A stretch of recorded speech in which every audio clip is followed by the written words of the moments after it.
Bien, durante estos últimos días hemos estado en varios puntos clave en los mercados financieros, tanto para Bitcoin y las criptomonedas como en el SP500, donde teníamos ese último soporte que podía ser la última salvación antes de ese gran crash, antes de esa gran capitulación. Pero es que además la Fed sacó nuevos datos de la inflación que eran un poquito más elevados aún de lo que ellos se esperaban, y eso obviamente provocó una gran volatilidad a la baja que horas después se transformó en un gran short squeeze que liquidó a muchísima gente y muchísimas empresas que se habían puesto cortos en ese momento, y sobre todo en Bitcoin. Todos estos acontecimientos han producido algo que solo había sucedido otras 3 veces más en la historia, y justo esos hechos que veremos a continuación cambiaron en su momento, en aquellos años, la dirección del mercado.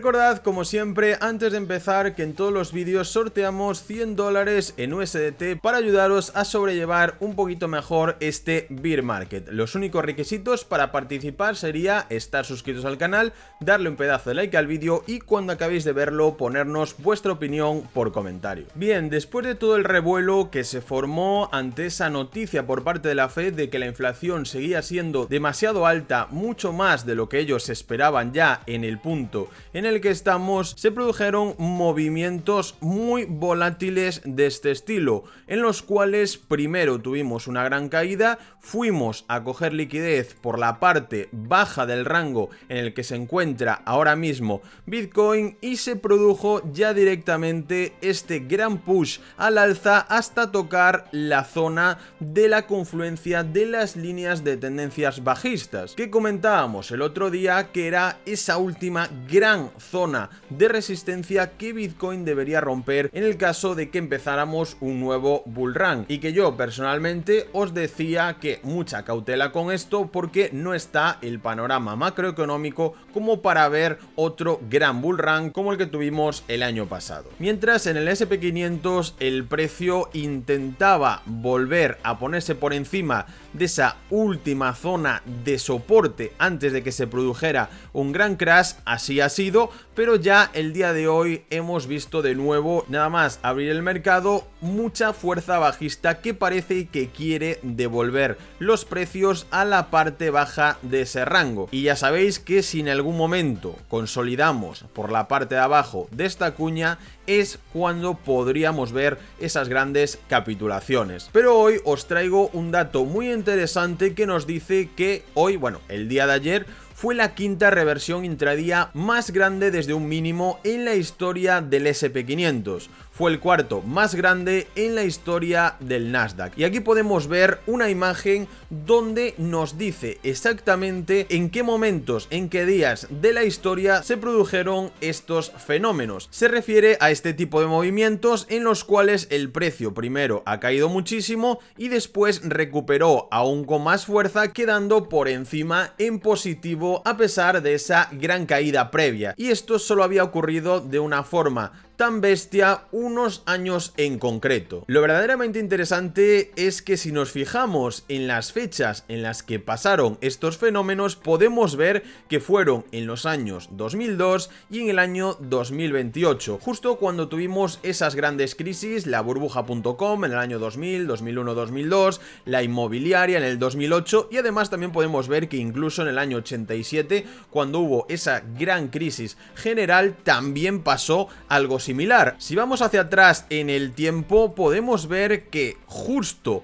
eso mismo pasó en el año 2008. ¿En qué momento? En un momento clave en el que después de que esto ocurriera hubo una absorción brutal de liquidez que intentó romper la estructura anterior, no lo consiguió, volvió a pegar con la línea de tendencia bajista de la parte de arriba de esa cuña que ya veíamos estos días, que también se formó en la crisis del 2008, y posteriormente empezó a crashear, y aún tuvimos desde, por ejemplo, el medio de ese movimiento hasta abajo un 50% de caída más. Que esto haya pasado en el 2008 no significa que tenga que pasar ahora mismo en el 2022 también, porque además si nos fijamos también en ese mismo movimiento que tuvimos pero en el año 2000, podemos ver que en este caso ya se trataba de un último movimiento capitulatorio para, en este caso, coger liquidez,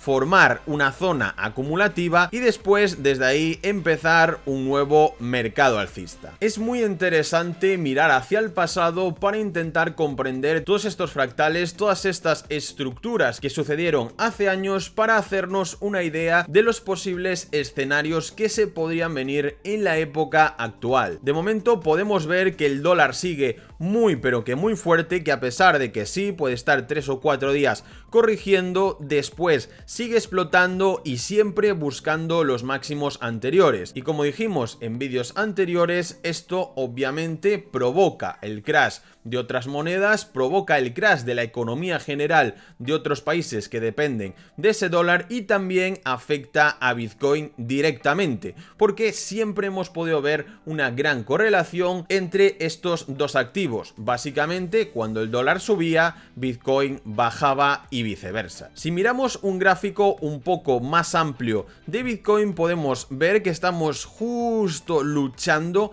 en esa gran zona de confluencia de líneas de tendencia bajista, que es la que supone actualmente esa gran zona de resistencia que estamos teniendo, y que si además vamos un poquito más allá, podemos comprobar que estos últimos días teníamos una bonita cuña alcista que justo llegaba a esa última zona de resistencia y rompía hacia abajo buscando también esa parte inferior del canal, salía a coger liquidez y ahí es donde aprovechaban las instituciones para hacer ese gran short squeeze, que para la gente que no estuviera preparada y no tuviera un análisis correcto podría haber significado una gran liquidación. Durante las últimas horas hemos visto que no consiguió volver a reingresar en esa cuña, sino que parece que el precio ya se está de nuevo debilitando y tendremos que esperar para ver si consigue hacer una especie de suelo en esta zona o por el contrario vuelve a buscar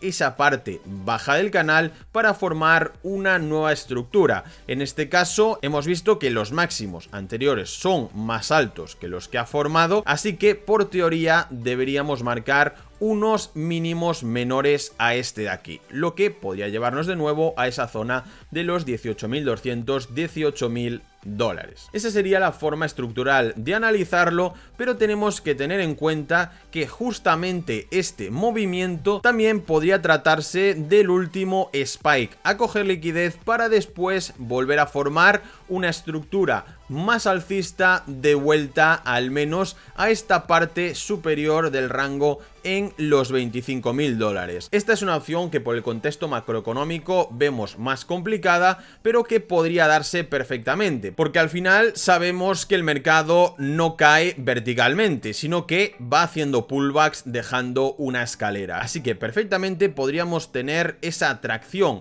hacia esa zona para después seguir cayendo. Todo esto dependerá de las diferentes políticas monetarias que quieran realizar por parte de los organismos, por parte de la Fed, ya que os expliqué en el vídeo anterior que estaban pensando en algún tipo de solución encarada sobre todo a intentar debilitar ese dólar de forma no orgánica, con lo cual a su vez esto provocaría una gran crecida en el precio de Bitcoin, porque recordáis que ambos activos están bastante correlacionados y si uno sube el otro baja y viceversa. Por último, recordad echarle un ojo siempre a lo que pasa en el SP500, ya que al estar justo en la última zona de soporte y estar ahí consolidando, en cualquier momento que veamos un par de velas negativas diarias cerrando por la parte de abajo de ese último soporte, en ese caso sí que podríamos ver algo un poquito más grave, como vimos ya que había sucedido en ese año 2008 con una estructura exactamente igual. Y nada chicos, os dejo por aquí nuestra comunidad de Telegram que tenéis en la primera línea de la descripción, es completamente gratuita e intentamos aportaros un poquito más de valor